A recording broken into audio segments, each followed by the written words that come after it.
네, 안녕하세요. 순환스타 로로쌤입니다. 자, 2021년 10월 13일 수요일 시황방송 시작하도록 하겠습니다. 자, 먼저 다우지수입니다. 다우지수 1일 비하다가 중심을 넘어갔다. 34,800구간 위에 있는 이 61선까지 해서 돌파 시도는 했으나 돌파는 못하고 그냥 약보합으로 휴식을 취했다. 21선 공방 정도다. 라고 보시면 됩니다.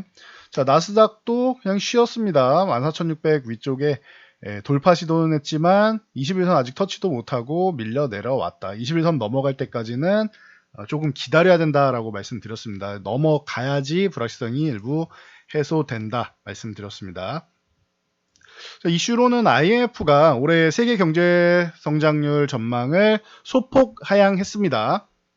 그래서 선진국 같은 경우는 선진국은 5.6에서 5.2%로 하향을 했다 보시면 되고, 이제 신흥국 같은 경우는 이제 6.3에서 6.4로 오히려 신흥국은 상향을 했습니다. 그리고 국가별로는 전체적으로 봤을 때 미국이 7%에서 6%로 1%나 하향 조정이 됐어요. 이 부분을 체크하시고, 이제 뭐 독일 같은 경우도 0.4% 하향 조치, 일본도 0.4%, 중국도 0.1% 모두 하향 조치되고 있다. 신흥국이 그래도 생각보다 이제 코로나를 잘 이겨내고 있구나라고 보시면 될 것 같습니다. 생각보다는 잘 극복했다 생각하시면 돼요. 자, 이 정도로 보시면 되고, 이 경제 회복에 좀 걸림돌이 되는 부분은 인플레이션이 뭐 제일 핵심이다라고 보시면 됩니다. 최근 원자재 가격 올라가는 것 계속 말씀드렸으니까 참고하시고, 내일 칼럼 올라오는 날입니다. 해당 유가 관련해서 그동안 말씀드렸던 부분에 대해서 간단히 글로도 올려드렸으니 내일 체크하시면 됩니다. 자, 해서 이 정도를 뭐 중요하게 보시면 되고, 11월에 테이퍼링이 된다. 이런 부분을 여러분들이 이미 알고 계시고, 그래서 테이퍼링 이제 더 이상 악재가 아니라 뭐다? 불확실성 해소다. 시장의 변화 세 가지 중 첫 번째 뭐냐? 불확실성 해소. 지금 불확실성이 큰 거죠. 미국이 디폴트 됐습니까? 아니죠. 디폴트 될 수도 있다. 10월 18일까지 합의가 안 되면 디폴트 될 수도 있다. 근데 어떻게 됐습니까? 이미 대통령이 사인만 하면 되는 상황까지는 진행이 됐다. 뭐 지연됐다 해도 2달 지연 뭐 이런 얘기가 나와도 괜찮습니다. 디폴트가 안 되면 문제가 없는 겁니다. 자, 미국이 셧다운이 됐습니까? 셧다운이 안 되면 문제가 없는 겁니다. 불확실성이 하나씩 해소되어 가고 있다라는 것, 이 부분을 여러분들이 생각하시면 돼요. 자, 그리고 두 번째 뭐예요? 시장이 너무 많이 내려갔다. 최근에 시장 내려간 건 여러분들이 뭐 가장 피부로 와닿으실 테니까 더 설명할 필요가 없죠. 마지막 뭡니까? 마지막. 제가 지난주부터 계속 말씀드렸는데 이제 수급 동향이 좀 변화가 있다. 기관과 외국인들이 하방 포지션을 청산하고 있다. 그러면은 조금 더 밀릴 수는 있지만 밀려도 어떻게 된다? 다시 올라온다. 바운딩이 된다. 언제까지? 내일 옵션 만기일까지. 이게 간단하게 결론이 난 거예요. 지난주부터 해서. 그리고 연속적인 수급이 나오면 신뢰성은 올라간다라고 말씀드렸는데, 기관이 먼저 하방 포지션 청산하고 외국인이 하방 포지션 청산하고, 그리고 선물도 상방 포지션을 일부 가져놓고, 내일 한 3천 계약 정도는 뭐 되돌림이 나오더라도 유지가 된다라고 하면 3천 계약 정도, 6천 계약 중에 절반만 들고 간다 해도 나쁘지 않습니다. 그리고 코스피는 지금 환율 동향상 오늘 환율 좀 내려갔는데요. 내려가도 1190원이죠. 1190원대죠. 자, 외국인은 환율 동향상 지금 매수가 강하게 들어오기 어려운 상황이다. 그러니 외국인의 강력한 매수보다는 매도만 안 해도 된다, 외국인은.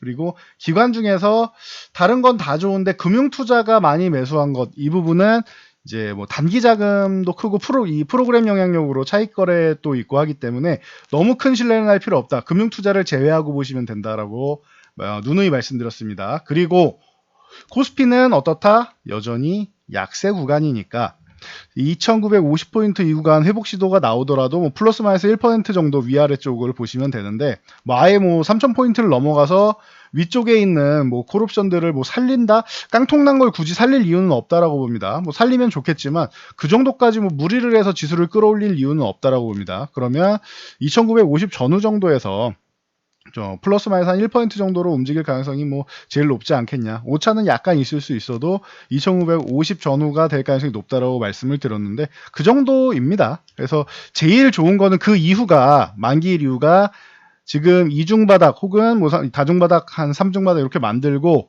2950 회복해서 횡보하다가 3050을 회복하게 되는 이 그림이 제일 좋다. 지금 이 구간이 더 밀리지 않고 바닥만 형성해도 여러분들 덜 불안하실 거 아닙니까? 이게 가장 좋은 그림이고 가능성은 충분하다. 물론 만기일 이후도 봐야 되겠지만 그럴 것 같았으면은 이번 만기일까지 해서 더 밀어내려도 되는데 오히려 하방을 막아주는 것만 봐도 뭐 추가적으로 흔들 수는 있겠지만 뭐 과도하게 더 여기서 쭉 내려가고 뭐 2,500을 간다던가 뭐 2,000도 깨진다라고 하시는 분들 굉장히 많은데 그럴 일은 없다라는 거죠.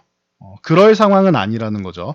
뭐 물론 뭐 이번 만기일 뭐부터 해가지고 선물을 뭐 3만 계약 이상 매도를 치고 외국인들이 3만 계약 이상 매도를 하고 하방향 풋옵션을 어마어마한 규모로 막 300억 이상 매수하고 콜옵션을 다 막아놓는다? 그러면은 가능성이 있습니다. 근데 그럴 이유가 지금은 없다라는 거예요. 왜? 불확실성은 해소가 되고 있으니까.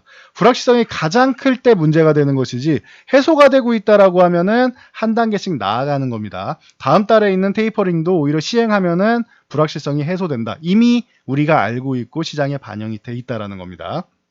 그래서 이미 바뀌고 있는 거예요. 그래서 첫 번째 불확실성이 해소 단계에 있다. 그리고 두 번째 너무 많이 내려갔다. 그리고 세 번째 하락 포지션을 청산하고 있다. 이 세 가지 변화가 이미 발생하고 있었다. 그래서 계속 말씀을 드렸는데 뭐 여러분들이 어디까지 신뢰하시느냐는 여러분들의 선택입니다. 그런데 저는 이미 이 부분에 대해서 말씀을 드렸습니다. 만약 여기서 조금 더 흔들림이 나오더라도 흔들기가 나오더라도 하방 포지션은 청산이 되고 있으니 이 구간이 이렇게 2550 정도까지는 회복이 될 가능성이 높다라고 뭐 누누이 말씀을 드렸습니다. 그래서 위에 올라와서 끝나면 제일 좋은 거예요. 2550보다 위쪽으로 올라와서 한 60, 70 정도에 끝나면은 제일 좋은 것이고 그리고 2950 아래쪽에서 끝난다고 해도 이 만기일 이후에 회복해서 살짝 뜸들이면서 이제 3050 뭐 한 번에 회복 안 하더라도 한두 번 건드리고 회복을 하게 된다라고 하면 불확실성이 다 해소된 건 아니니까요. 그렇게 해서 회복된다라고 하면은 여러분들이 지금 구간은 또 지나가는 이슈다. 그리고 11월 되면은 테이퍼링에 대한 불확실성 해소 그리고 이 소비 시즌이 다가오기 때문에 무작정 밀어내리기에는 부담된다라고 생각하시면 돼요. 외국인들도 그냥 수급만으로 밀어내리기는 부담이 된다라고 보시면 됩니다. 모멘텀이라는 거는 그런 뭐 소비 시즌이 온다라고 하면은 그 부분에 있어서 모멘텀이 나오는 겁니다. 뭐 모멘텀이 지금 없네 뭐 이렇게 말씀하시는 분들이 있는데 불확실성이 해소가 모멘텀이 될 수 있는 것이고 물론 더 좋은 이슈가 나오면 좋겠죠. 굉장한 호재성 이슈가 나오면 좋겠죠. 예를 들면 삼성전자가 미국의 공장을 확정 짓고 하나를 더 짓는다. 이러면은 뭐 좋은 거죠. 최근에 삼성전자 같은 경우는 이제 매도 폭격을 중점적으로 막고 있는데 그런 상황이 나온다라고 아주 좋은 겁니다. 미국 뭐 삼성 SDI 같은 경우도 미국의 공장 증설하는데 SK 이노베이션처럼 추가적으로 어마어마한 공급을 한다. 이러면은 좋은 이슈가 나오는 거예요. 스텔란티스가 또 한국 기업이랑 같이 합작법인을 세우거나 뭐 공장을 세운다. 이러면은 좋은 이슈가 나온다라는 거. 그러면은 더 좋은 호재거리가 되는 것이지만 그게 아니어도 불확실성 해소와 소비 시즌이 다가온다는 것만으로도 지금 충분히 모멘텀은 나올 수 있다라는 것 다시 한번 확인하시면 됩니다. 그리고 코스닥도 이제 좀 과하게 밀려 있는데 980 회복될 때까지는 뭐 그렇게 강세 구간은 아니다. 대신 조금 전에 수급 동향 보여드렸듯이 코스닥은 나쁘지 않다라고 말씀드렸습니다. 매수 매도를 반복해도 코스닥은 결론적으로 보면 항상 매수가 우위다. 누적으로 보면은 코스닥은 항상 매수가 우위다라는 거 체크하시면 됩니다. 자, 삼성전자입니다. 삼성전자 7만원 차라리 이탈하는 게 지금 보유하신 분들에 한해서는 뭐 저희는 보유하고 있지는 않지만 보유하고 계신 분들에 한해서는 오히려 이게 조금 더 나을 수도 있어요. 무슨 소리냐 6만원대 보는 게 얼마나 힘든 일이냐라고 하실 수는 있지만 차라리 7만원 이탈해서 저점에 대한 인식 이 정도면은 싸다라는 인식을 만들어 놔야지 저점 매수가 들어올 수 있다라는 거 참고하시면 될 것 같습니다. 차라리 이게 낫다. 코스피도 그냥 3150 회복 이렇게 못하고 약할 것 같으면은 3100 이탈해서 한 차례 아래쪽으로 흔들어 줘야지 저점에 대한 인식이 나오면서 반등이 나올 수 있다. 말씀드린 것처럼 삼성전자도 마찬가지입니다. 차라리 78,500원 이 뭐 얼마 되지도 않는 구간도 회복 못 해줄 것 같으면 차라리 그 7만원 이탈해서 저점에 대한 인식을 강하게 만들고 이 구간에 손바퀴가 한번 나오고 반등이 나오는 게 오히려 나을 수 있다라는 거. 삼성전자를 단기적인 투기로 매매하시는 분은 많지 않을 거라고 생각합니다. 대부분이 우리나라 대표 기업이니까 믿고 가자. 주식을 잘하시는 오래 하시는 분이건 잘하시는 분이건 주식을 처음 하시는 분이건 삼성전자가 우리나라 대표 기업이라는 건 우리 어린 친구들도 다 알고 있습니다. 그러니까 편안하게 매수를 했는데 마이너스니까 힘드신 거죠. 하지만 지금이 아니라 6개월 뒤 추후를 본다, 3개월 뒤, 6개월 뒤를 본다라고 하면은 지금 이 구간에서 계속 있을 거냐, 더 밀릴 거냐, 혹은 회복이 될 거냐를 본다라고 하면은 저점에 대한 인식이 나온다라고 말씀드렸어요. 그러면은 회복이 될 가능성이 있다라고 하면은 지금 너무 괴로워하지 마시고 차라리 잠깐 계좌를 안 보시는 게 유리할 수 있습니다. 전체적으로 돌아가는 상황을 하루하루 보면서 일일비하지 마시고 조금 넓게 보시면 좋을 것 같아요. 바로 앞에 나무가 아닌 전체 숲을 보라라는 말이 있듯이 좀 멀리 보시면은 괜찮다. 단기적으로는 조금 피곤할 수는 있습니다. 많이 내려와 있으니까. 그리고 삼성전자가 이렇게 되면서 같은 반도체 관련주들이 전체적으로 밀려 있으니까 피곤한데 이 구간은 말씀드린 3개월, 6개월 사이 정도면은 여러분들이 제자리를 찾아가는 과정 정도는 나올 것이다라는 거. 삼성전자 실적 3분기에도 잘 나왔습니다. 4분기에 뭐 주춤할 수 있다. 메모리 쪽, 반도체 쪽이 주춤할 수 있다라는 부분은 내년 1분기 되면은 뭐가 나온다? DDR5가 출시되면서 이제 영역을 확장해 나가면은 가격적인 측면에서 한 30% 비싼 가격적인 측면에서 뭐 판매가 조금 덜 돼도 가격이 비싸면은 어느 정도 매출이 해결이 되죠. 이익금도 해결이 되죠. 매출도 그렇고. 그래서 실적이 좀 더 비싼 제품을 팔게 되는 거예요. 일반 스마트폰을 팔다가 보급형을 팔다가 고급형을 팔게 됩니다. 플래그십을 팔게 됩니다. 그리고 나서 또 그 다음에 폴더블을 팔게 됩니다. 점점 더 가격이 올라가죠. 판매 대수는 줄더라도 가격이 점점 올라가면은 매출은 유지되거나 늘어날 수 있다라는 것. 그리고 반도체 가격이 뭐 4분기에 비수기라서 좀 밀린다? 뭐 당연한 거죠. 그런데 내년 내내 이렇게 곤두박질 치면서 바닥을 칠 것이냐 반도체 가격이 이건 아니라는 거죠. 이 정도까지는 아니라는 거죠. 만약에 이렇게 되면은 문제가 되겠지만 이 정도로 어려운 반도체 시장이 아니라는 거예요. 그러면은 내년 1분기 이후에 보시면은 여러분들이 실적과 반도체 뭐 판매나 이런 부분으로 확인해 보시면 될 것 같습니다. DDR5가 판매가 되기 시작했는지 인텔이 CPU 출시를 늦추지만 않으면 돼요. 메모리 시장은 제가 볼 때는 그게 산업 사이클도 사이클인데 인텔이 미세 공정 실패하면서 새로운 이제 신기 C칩을 출시하는 게 자꾸 지연되면서 그게 제일 큰 악재예요. 반도체 쪽은. 사이클도 있지만 제일 큰 악재는 인텔입니다. 인텔이 이제 DDR5랑 이제 호환될 수 있는 신규 이제 차세대 이제 칩을 연기하지만 않으면 된다. 이 개념만 알고 가시면 될 것 같습니다. 자, 그런 측면에서 이제 자동차주 같은 경우는 오늘 뭐 이슈 많이 받았죠. 저점 매수가 들어오면서 반도체 공급이 정상화된다. 뭐 이런 얘기 나오는데 정상화되려면 아직 멀었습니다. 아직 멀었습니다. 그래도 현대차 쪽은 누누이 말씀드렸듯이 수소 쪽을 메인으로 하면 안 되고 전기차 쪽을 메인으로 하면은 이 기업이 재평가를 받을 수 있다 말씀드렸고 작년부터 정책이 변화돼서 현대차는 괜찮다라고 말씀드렸습니다. 올해 보시면은 아이오닉 5 출시한 다음에 굉장히 뭐 좋은 평판을 얻고 있습니다. 이런 것처럼 현대차는 전기차 그룹으로 전기차 기업 쪽으로 전환을 하고 수소차 브랜드도 하나 내고 하다 보면 현대차는 오히려 내연기관 시장에서는 후발주자였지만 전기차 시장에서 시장을 선도할 수 있다. 우리나라에는 뭐가 있어요? 배터리 3사가 있고 전장에 강한 삼성과 LG가 있다라는 것. 그렇다라고 하면 그리고 자체적으로도 모비스, 현대기아 등등 있죠. 그렇다라고 하면 현대차 그룹도 뭐 계속 뭐 밀릴 것이냐 그렇지는 않다라는 거예요. 그래서 현대차, 뭐 기아 뒤에 차가 하나 빠지니까 이 기업명에서 기아로 바뀌었죠. 차가 하나 빠지니까 좀 어색하네요.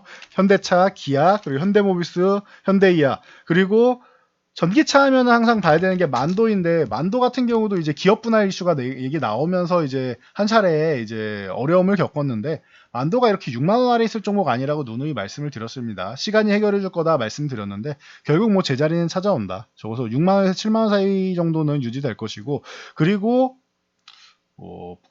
기업이 분할하고 분사를 해도 7만원 넘어가는 거는 자연스러운 이치가 아닌가 싶습니다. 만도와 함께 최근에 좀 어려움을 겪은 게 한원 시스템 같은 경우도 이제 좋은 기술력이 있음에도 불구하고 최근에 전체적으로 완성차 업종이 좀 어려웠었죠. 그래서 이런 종목들이 이제 반등을 노리고 있다 보시면 되고, 뭐 덕양산업도 그렇고 중소업체도 마찬가지입니다. 그래서 자동차주가 저점 매수가 들어오고 있다 정도로 보시면 돼요. 반도체 공급 정상화? 글쎄요. 그거는 말씀드렸듯이 내년 중반 정도까지는 정상화가 되기 어렵다. 내년 중반 정도 됐을 때 한번 봐야 될 것 같아요. 아직까지는 정상화는 아니고 기존보다 어려웠던 수급이 어려웠던 부분이 조금 나아지는 정도 수준입니다. 조금씩 천천히 나아지는 수준. 우리가 이렇게 생각하면 될 것 같아요. 우리 위드 코로나 단계적으로 한다라는 것처럼 반도체 공급도 단계적으로 좋아진다 생각하시면 됩니다. 대신 정상화는 아직 멀었다. 이거는 팩트는 여러분들이 항상 알고 가셔야 됩니다.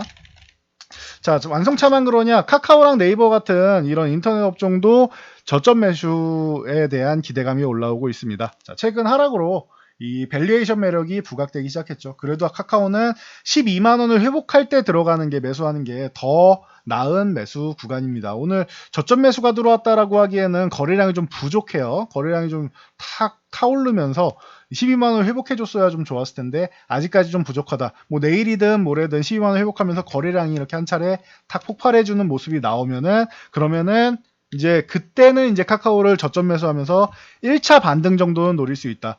뭐 위쪽으로 이렇게 막 달리는다기보다는 1차 반등 12만원 회복하고 1차 반등 정도 나오고, 뭐 13만원 중반에서 14만원 정도 사이 정도 이렇게 나오고, 그래서 쉬었다가 다시 가는 이런 모습이 나올 가능성이 높다. 한 번에 뭐 V자 반등 이렇게 나오진 않습니다. V자는 아니네요. U자 반등을 이렇게 나올 가능성보다는 이제 한번 맞고 밀렸다가 이렇게 바닥을 형성하면서 추세를 만들어 갈 가능성이 높다.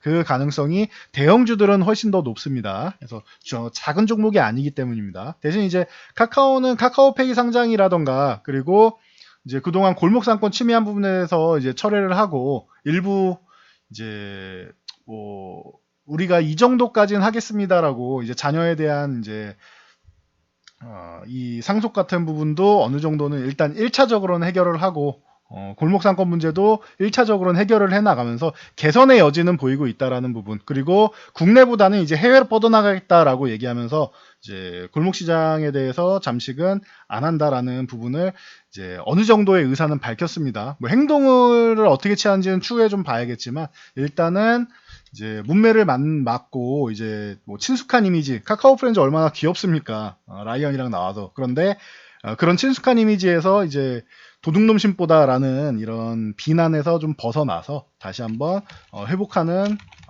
구간으로 돌입하고 올 수 있다라는 거 참고하시고, 네이버도 마찬가지입니다. 오늘 저점 매수로 반등은 나왔지만 거래량이 없습니다. 40만원 정도 회복하면서 거래량이 한 차례는 이렇게 띄워줘야 된다라는 거, 이 정도는 띄워줘야 된다라는 거 보시면 됩니다. 거래량이 부족하고 이제 그냥 저점 매수, 오늘은 그냥 전체적으로 바닥에서 반등이 조금 나온 수준이다 생각하시면 돼요. 그동안 밀린 거에 비하면은 뭐 미비하죠.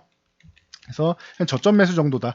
이런 와중에도 LG노텍 같은 경우는 어려움을 겪고 있습니다. 자, 아이폰 13이 생산량을 1000만 대 감축했다. 뭐 반도체 공급 문제다라고 하는데, 이거 재밌는 것 같아요. 말은 반도체 공급 문제다라고 했는데 얼마 전에 중국에 전력난이 있으면서 어느 공장이 문제가 됐죠? 애플, 테슬라, 뭐 포스코 뭐 이런 쪽 문제가 된다라고 제가 말씀드렸습니다. 자, 애플 공장에 문제가 생겼는데 생산량에 차질이 없을까요? 핑계거리는 이제 반도체다라고 얘기했는데 반도체 공급이 문제가 될 수도 있죠. 그런데 중국에서 그냥 생산하는 것 자체가 차질이 빚은 거예요. 일단 1차적으로. 그런데 핑계거리는 이제 반도체 공급이다라고 얘기를 하는 거죠. 그러면 어떻게 돼요? 희소성이 더 올라가니까 가격이 조금 비싸도 괜찮아지는 그런 개념이 되는 거죠. 그래서 참고하시면 될 것 같습니다. 추후에 뭐 뭘 해도 우리가 반도체가 공급이 이렇게 어려웠음에도 불구하고 우리가 가격을 뭐 크게 올리지 않았다 혹은 내렸다, 명분 만들기가 좋잖아요. 그러니까 이 부분은 여러분들이 조금 알고 가시면 좋을 것 같습니다. 물론 공급에 차질이 있는 것도 맞겠죠. 그런데 순수하게 반도체 때문만은 아니다라는 거예요. 그래서 이 부분 보시면 되고, 자, 대신 애플 아이폰 13이 출시된다라고 하면서 LG 이노텍이 이 실적에 대한 모멘텀이나 이런 부분을 과하게 받은 적이 있나요? 오히려 출시된다고 하면서 뭐 실망감이네 어쩌네 하면서 오히려 더 밀려내려왔었죠. 1000만 대 감축한다고 해서 추가적으로 밀린 이유는 없다라는 거예요. 그래서 오늘 주가를 보면은 아래쪽으로 쭉 내려오면서 18만 원대 초반을 터치하고 저점 매수가 강하게 들어왔죠. 자, LG노텍은 이러면 저점 가능성이 굉장히 높다. 저점 매수가 들어오는 구간에서 거래량이 싹 늘어나기 시작하죠. 그럼 20만 원 회복된다? 그럼 걱정이 없는 거예요. 그러면은 오히려 LG노텍이나 이게 코스피 종목이라서 꺼려지는 거지, LG노텍이나 뭐 BHI비전 시스템 이런 애플 관련주들은 오히려 지금이 기회가 될 수 있다. 뭐 내일 당장 뭐 급등합니다 라기보다는 여러분들이 저점 매수를 이제 슬금슬금 해서 모아갈 수 있는 종목들이다라고 생각하시면 될 것 같습니다. 참고하시고요.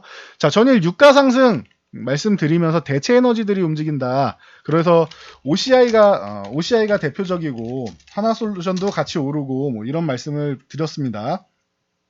그러면서 태양광만 올랐는데 전기차, 수소, 풍력, 원자력 다 부각될 수 있다. 유가가 올라가면은 기름값 올라가죠. 그러면은 전기차가 비싼데 기름값이 올라가면은 오히려 전기차가 그렇게 안 비싸 보일 수 있다.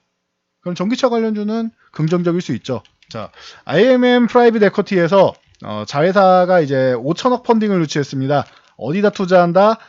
지금 후보가 나온 곳 중에 LNF가 있습니다. 그리고 대주전자재료가 있습니다. 그래서 LNF가 고점을 돌파해서 나아가는 모습입니다.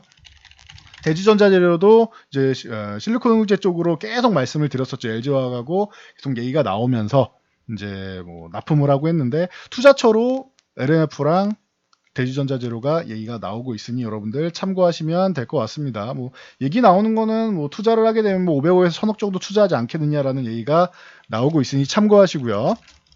자, 그래서 세로닉스 같은 경우는 이제 LNF의 지분을 가지고 있기 때문에 이 점이 부각돼가지고 최근에 좋은 모습 보인다라고 수차례 말씀드렸습니다. 이제 한 10번 가까이 되는 것 같아요. 이제 세로닉스까지 보시면 되고, 첨보가 오랜만에 움직였습니다. 저희도 최근에 조금 보고 있었는데 세차게 한번 올라와 버렸네요. 이러면은 고점을 다시 한번 돌파해주면은 다시 한번 볼 수 있는 개념이 되죠. 추세 예쁘게 잘 만들었습니다. 첨보도. 솔루스 첨단 소재 같은 경우도 이건 저희가 보유하고 있는 종목인데 지금 추세 예쁘게 잘 만들면서 올라오고 있죠. 8만 원대를 다시 한번 올라오고 있습니다. 그러면서 일진 머티리얼즈 같은 경우도 긍정적인 모습 보이면서 올라와 있습니다. 이건 과거에 매수한 종목인데 많이 올라와 있는 모습입니다. 참고하시면 되고, 리비안 관련주는 오늘까지는 좀 강세를 보였는데 이제 슬금슬금 차익 실현하면서 조금 놓아줄 때 휴식이 좀 필요하다라는 거 개념 알고 계시면 될 것 같습니다. 자, 그리고 어제 이 말씀드리면서 전기차 밸류 매력 부각될 수 있고 수소 풍력 그리고 원자력 잘 보셔야 됩니다 라고 말씀드렸는데, 두산중공업 비롯해서 전체적으로 원자력 관련주도 오늘 거래량 터지면서 좋은 모습입니다. 두산중공업 이제 저점 찍고 올라오는 모습이고 저점 메리트 계속 부각될 수 있다라고 말씀드렸습니다. 한전기술이라던가 뭐 한전산업, 한전 KPS 이런 종목들, 뭐 우진은 보통 후발주로 움직였었는데 이번엔 바로 움직였네요. 뭐 일진파워, 보성파워텍 이런 종목들 움직였다. 급등한 종목들을 먼저 지금 못 잡았다라고 아쉬워하지 마시고 덜 오른 종목들을 아직 후발주 쪽으로 해서 보시거나 아니면 먼저 올라온 종목들은 조정 구간을 노리시는 게 맞습니다.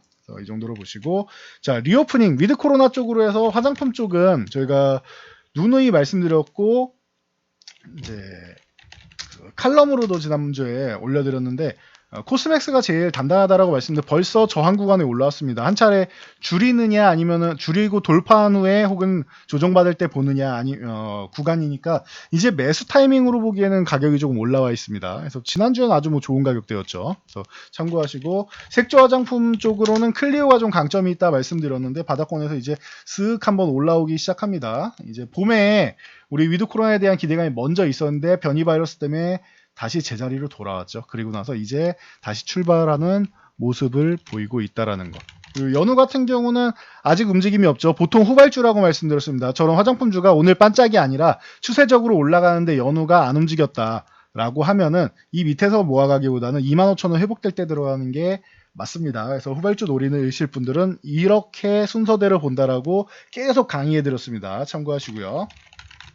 자, 우리나라에도 이제 메타버스 ETF가 상장을 합니다. 그래서 넥스트, 뭐 옵티시스, 선익스텝 이런 종목들이 전체적으로 움직이기 시작했습니다. 넥스트는 상장 초에 멋진 모습 보인 다음에 정말 뭐 거의 뭐 원사이드하게 밀려 내려왔습니다. 그래서 거의 뭐 10만 원에서 반토막 이하로 내려와 있는데 4만 원 초반까지 내려왔는데 뭐 어마어마한 하락을 보였습니다. 그리고 나서 이제 다시 한번 좀 움직일 가능성이 있는데 21선 정도는 좀 빠르게 넘어와 줘야 되지 않나 싶어요. 그러면은 한 5만 원 정도 회복해 준다라고 하면은 오히려 좀 모습이 좀 멋지게 움직일 수 있지 않을까 싶습니다. 참고하시고요.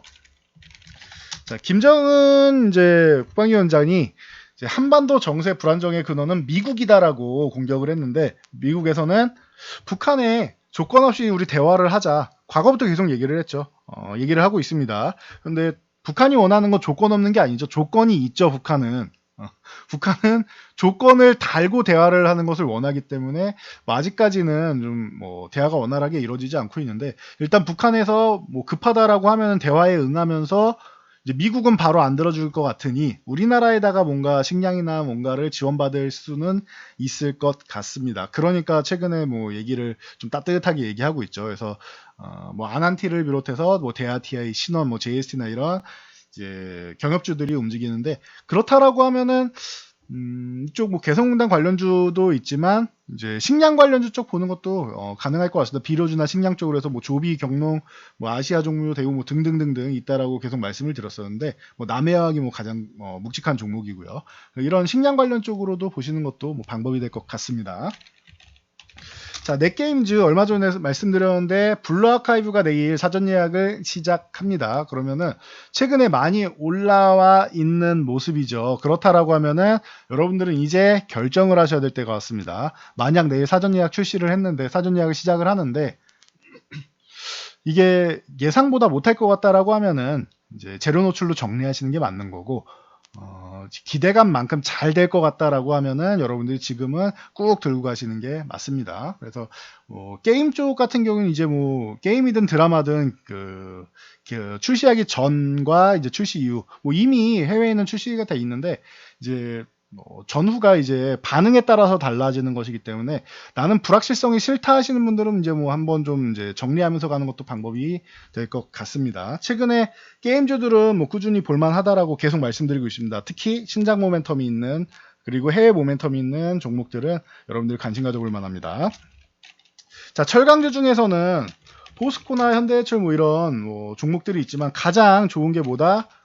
포스코 강판이다라고 저희가 영상을 통해서 철강주 정리해드리면서도 말씀을 드렸는데 그러니까 제자리로 돌아와서 회복하는 것도 빠릅니다. 3분기 실적 모멘텀으로 해서 뭐 거의 오늘 뭐 준상한가 들어가면서 7만원 딱 걸쳐놨습니다. 가장 회복이 빠르죠. 포스코 강판이 이렇게 회복된다라고 하면 어디?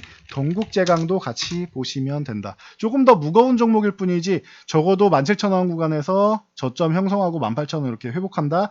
내일 만약에 거래량 늘리면서 이렇게 좀 더 올라온다라고 하면 동국제강도 역시나 좋을 것으로 예상이 됩니다. 그래서 동국제강이 포스코 강판이 저렇게 가면 동국제강도 같이 강해져야 된다는 거 참고하시고 뭐 골프존, TJ미디어, 뭐 코오롱인더, SKC 등 실적 모멘텀 있는 종목들은 굉장히 많습니다. 그러니 실적 시즌에는 실적 모멘텀이 있는 종목을 보는 것도 방법이 됩니다. 참고하시고 마지막으로 정책 테마주 여러분들 이 정치 테마주 지금 경선이 한창인데 이제 어느 정도 여러분도 윤곽이 좀 슬금슬금 잡혀가고 있죠. 자, 제가 정치 테마주를 볼 때 인맥 관련주 이쪽은 가급적이면 안 하시는 게 좋다. 내가 정말 뭐 이걸 너무 잘한다 하시는 분들 빼고는 안 하시는 게 좋다. 기왕 할 거면은 정책적으로 보세요라고 말씀드렸습니다. 그래서 이 정책적으로 보라고 말만 하지 말고 좀 알려달라고 하시는데 뭐 예시는 쉽잖아요. 이번 정권에 뭐가 핵심이었습니까? 탈원전, 탄소중립. 그래서 친환경 관련주들 많이 움직였죠. 그리고 법인세 인상, 최저시급, 뭐 햇볕 정책 이런 쪽으로 해서 관련주들 움직이죠. 이런 식으로 보시면 돼요. 그 중에서 뭐 메인이 뭐냐를 보시면 되는 거예요. 예를 들면은 뭐 일자리, 청년 뭐 실업난, 취업난이 뭐 굉장히 좀 어렵다 보니까 뭐 일자리 정책 그리고 뭐 출산 장려 정책 이런 쪽 볼 수 있겠죠. 뭐 다들 이제 어려우니까 결혼도 안 한다고 하고 애도 안 난다고 하잖아요.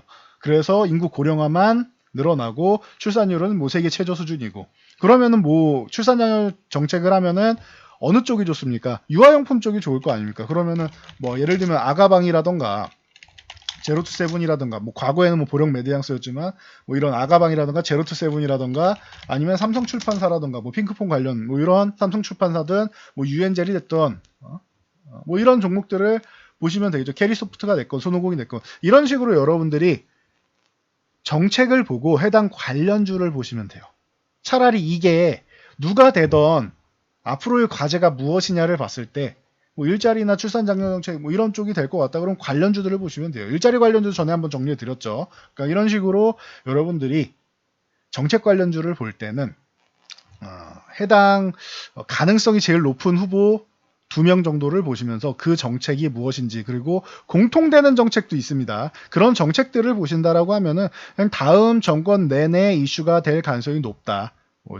취임 초기에 뭐 해결될 수 있는 이슈가 아니다라고 하면은 정권 내내 이슈가 될 가능성이 높으니까 그 부분에 대해서 여러분들이 정책 관련주를 보시는 게 유리하다라는 거 다시 한번 말씀드리고 저는 물러가도록 하겠습니다. 자, 영상이 도움되셨다면 좋아요와 댓글, 알람 설정 해주시고요. 영상 잘 참고해서 모두 안전 투자하시기 바랍니다.